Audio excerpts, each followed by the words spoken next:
Selamat sore Bang Om Partahi.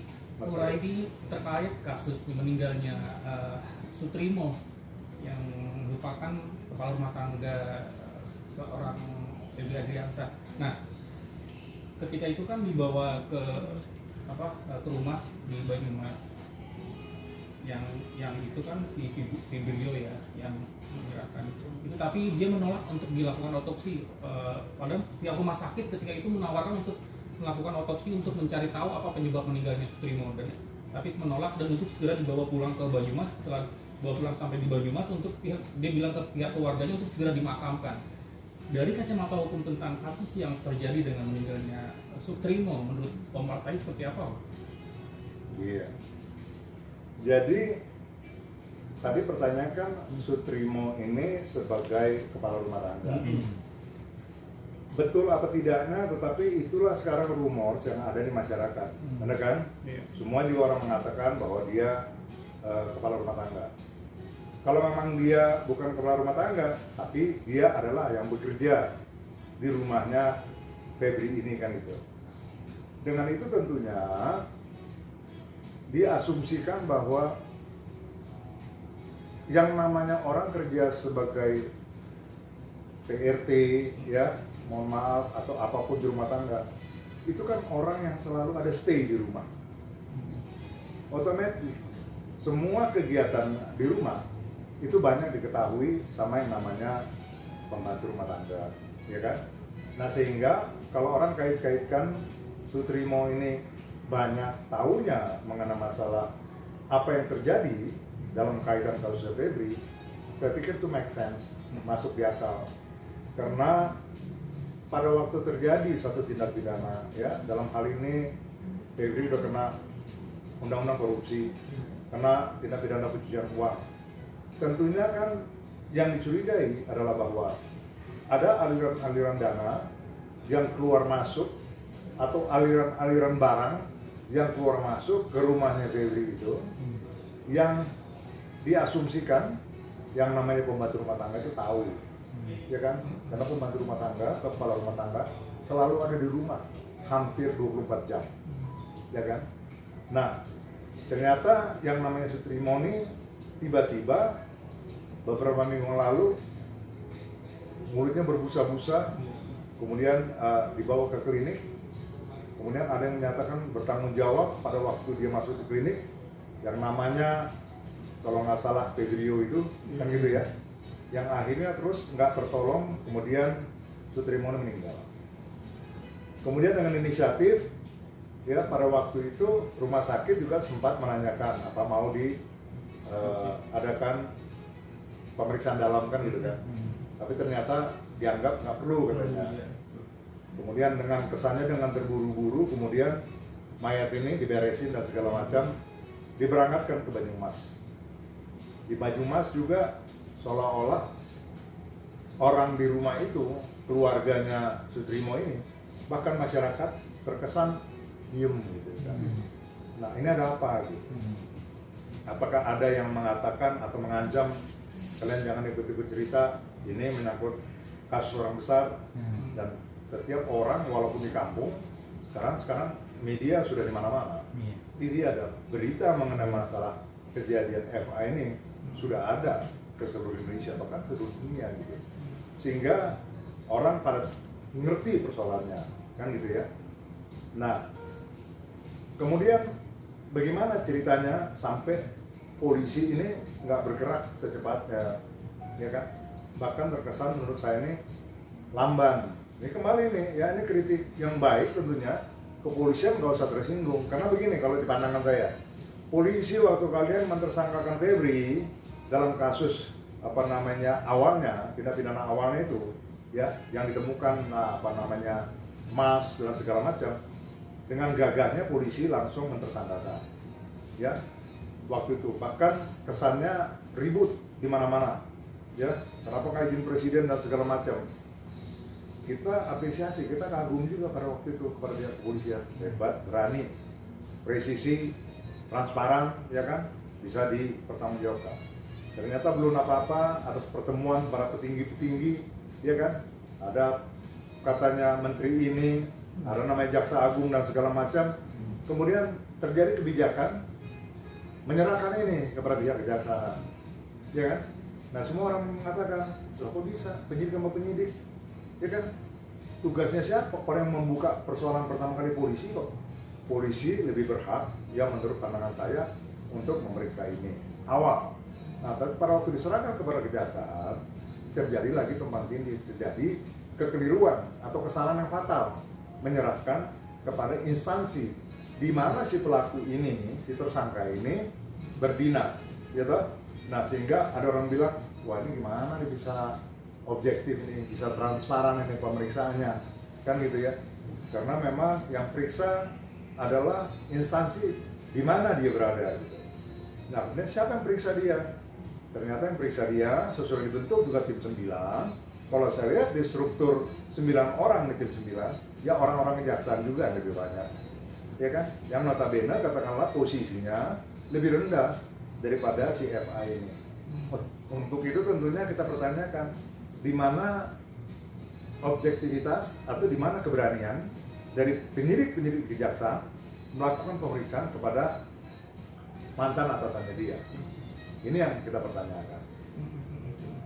Nah ini kan juga kemarin juga pihak keluarga dan pengacaranya juga baru membuat laporan ke Polres Banyumas untuk menepis kabar kalau rumornya mereka mendapat bayaran 1 miliar. Kenapa baru lapornya kemarin hari Sabtu? Nah, akhirnya mereka melakukan hal itu, membuat laporan ke Polres Banyumas untuk menepis kabar rumor mirip tersebut. Nah ini melihat upaya yang dilakukan oleh pihak keluarga dan kuasa hukumnya untuk menjelaskan tentang dibalik meninggalnya Sutrimo ke Polres Banyumas, apakah sudah tepat langkah yang dilakukan sejauh itu, Bang? Ya, makanya dalam pandangan saya untuk izin ya mengekshumasi itu kan nggak diperlukan. Karena kaitannya udah terindikasi ini adalah ada masalah hukum di belakang ini, ada masalah pidana di belakang ini, ya kan? Dan terkait orang-orang besar gitu. Even katanya Febri sudah ditahan, tetapi kejadian ini kan menyangkut banyak orang. Ya kalau dulu orang bilang kenapa cuma 2, kenapa cuma si Febri sama Don itu, ternyata sekarang udah bertambah. Nah artinya ini sudah menggurita gitu ya kan, banyak sekali yang bisa terlibat di sini. Siapa orang-orang terlibat ini? Pasti orang-orang besar. Nah orang-orang besar ini yang terlibat ini ya, yang berkompanyon dengan Febri ini kan orang-orang yang bisa berbuat apapun juga. Sehingga perlu dicurigai, even Febri pun sudah di dalam, orang-orang yang di luar bisa berbuat apapun terhadap siapapun, apalagi terhadap orang yang namanya Sutrimo, yang notabene hanya pembantu rumah tangga, ya kan? Nah, jadi kalau sekarang akhirnya keluarga sudah berani melaporkan ke Banyumas ya, ke Polsek atau ke Polres Banyumas, itu memang saya pikir yang terbaik, walaupun itu kan inisiatif daripada keluarga. Yang saya mau sorotin, ini tanpa keterlibatan inisiatif pelaporan dari keluarga, harusnya kan polisi mengambil sikap lebih dulu. Ngapain nunggu-nunggu keluarga lapor? Ya kan? Ini kan delik umum. Ini bukan delik aduan. Ya kan? Kenapa mesti nunggu keluarga dulu melaporkan bahwa polisi sibuk? Ya kan? Nah, ini yang perlu kita pertanyakan. Makanya kembali mau dan berani. Kuncinya cuma 2 itu. Polisi berani apa enggak? Mestinya berani. Mau apa enggak? Harusnya mau. Nah, kalau polisi setengah-setengah beraninya, setengah-setengah maunya, pertanyaannya ada apa di belakang ini? Ya kan? Nah, kita sudah waktunya dong di era sekarang bahwa polisi harus independen melakukan pemeriksaan. Jadi nggak boleh lagi ada penekanan-penekanan. Kalau polisi masih bisa ditekan kiri kanan atas bawah, ya inilah rusaklah penegakan hukum kita. Itu yang saya garis bawahi. Dan pihak warga Sutrimo juga mendapatkan intimidasi dari orang yang tidak bertanggung jawab dan akhirnya meminta bantuan dari LPSK nih, Om. Nah ini gimana juga melihatnya? Ya kalau dia mengadu kepada LPSK saya pikir tepat. Karena LPSK adalah lembaga perlindungan saksi dan korban, ya kan? Sutrimo kan korban, ya kan? Mungkin takut ada korban-korban lain sehingga korban-korban yang merasa bahwa memang bisa jadi korban, ya kan?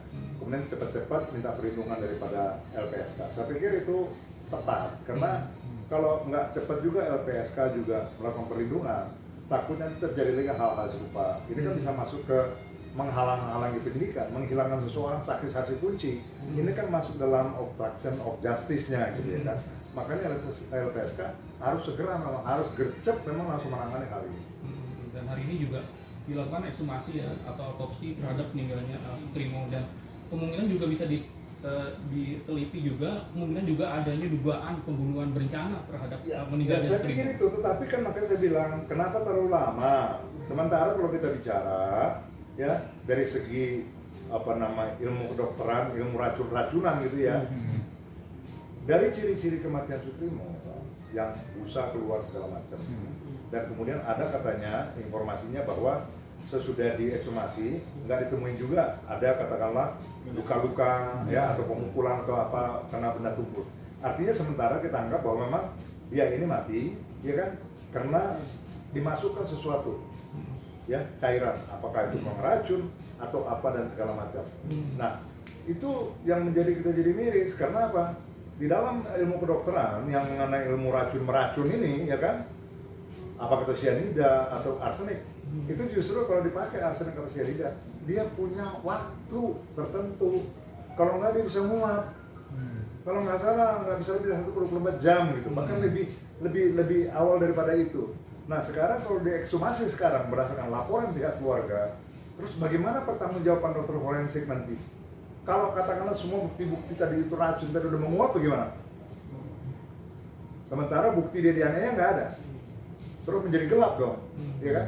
Nah, tapi kita cobalah kasih kepercayaan masih kepada pihak kepolisian, ya dalam melakukan ekshumasi ini sekuat-kuatnya semua ilmu ya mengenai kedokteran forensik itu coba dikerahkan, ya untuk mengetahui penyebab kematian Sutrimo.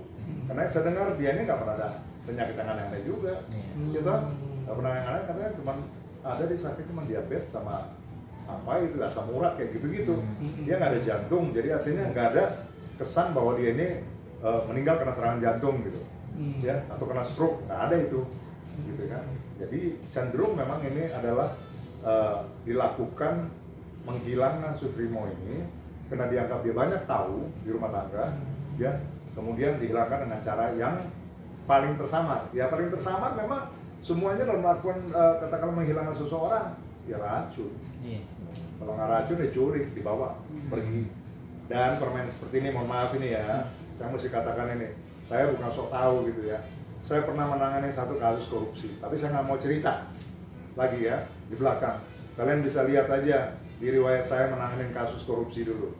Pernah terjadi satu kasus korupsi ya yang menyangkut ini hampir semua anggota DPR ditangkap pada waktu itu. Nanti kalian bisa simpulkan yang mana, ya kan?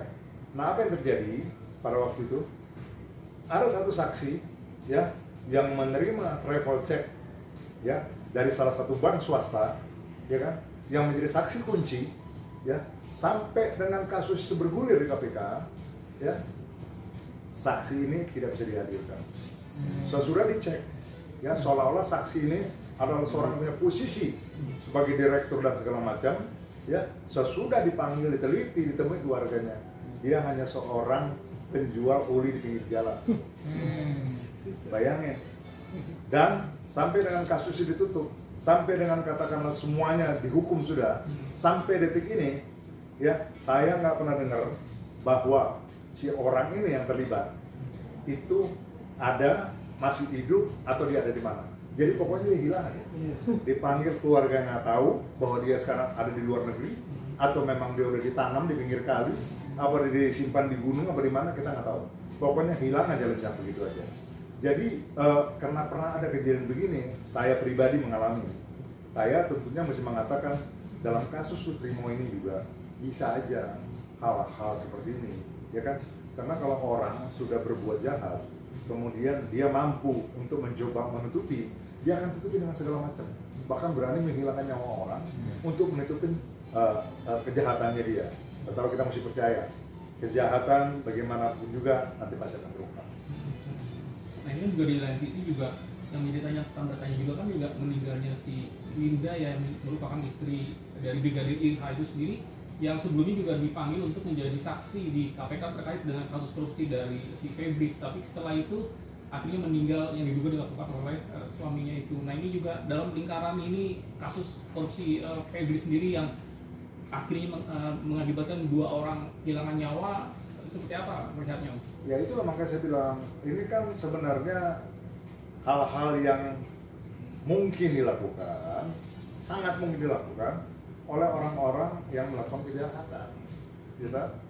Jadi inilah tingkat kemampuan mereka sudah sampai sana, tingkat keberanian mereka juga sampai di sana, berani menghilangkan nyawa orang, ya, untuk menutupi jejak daripada kejahatannya dia. Jadi memang ya hidup ini kita nggak tahu juga, ini memang resiko juga. Makanya kalau nggak mau kita terlibat di dalam hal-hal yang katakanlah kemungkinan berpotensi menjadi saksi, ya jauh-jauh lah dari orang-orang yang terkesan. Memang kalau kita udah ada gambaran kayak gini, teman kita bilang ini, Bapak ini ada gini-gini, ada mau nitip duit ini, kita tahu nih, ya bahwa ini duit nggak jelas ini, ya udah jangan kita terima. Ini boleh ya, nggak apa-apa ya? Saya mau cerita dikit ya.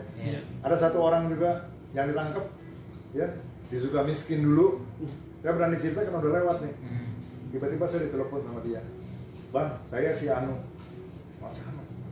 Pasti dengar suara itu, kamu si Anu nih? Ya, bukan kamu lagi dalam tahanan? Iya, katanya.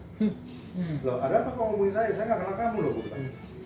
Bang, tolongin Bang, saya dapat rekomendasi, ya kan, dari teman saya yang orang dalam juga, bahwa abang ini pengacara yang cukup bisa dipegang, bisa jujur. Iya, kalau seperti itu pun, kamu mau apa? Dia bilang, Bang, saya punya uang 1,3 triliun. Bisa nggak tolong saya simpan ke abang? Tolong jagain sampai saya keluar dari dalam. Karena uang ini lagi dikejar-kejar KPK. Wah, saya bilang, ini ngeri-ngeri sedap ini. Tapi sebagai orang katakanlah yang punya moral, ya, saya langsung bertanya, ini artinya gini. Saya langsung nanya gini, ini uang dari mana ya? Ya kan? Nah, waktu saya curiga, dan memang dia statusnya masih dalam tahanan, dan saya tahu dia lagi dikejar-kejar pada sama KPK untuk mengganti kerugian. Oh, saya bilang ini pasti uang gak jelas ini, gitu kan. 2-3 hari memang saya berpikir, apakah saya mau tolongnya orang? Tapi kalau saya tolong dia, saya ikut-ikutan terlibat, iya kan? Waduh repot, dijanjin gede loh sama saya loh, persentasenya loh, gimana? Dia bilang 800M sudah di satu tempat, 500M lagi nanti sesudah ini nanti abang aku kasih tahu di satu tempat. 1,3 triliun. Tapi saya berhikmah, saya berdoa segala macam, saya ngobrol sama istri saya, istri bilang jangan Pak. Kita nih nggak punya apa-apa, kita ngopi, kita di Starbucks nongkrong, orang kiri kanan lihat kita nggak ada urusan.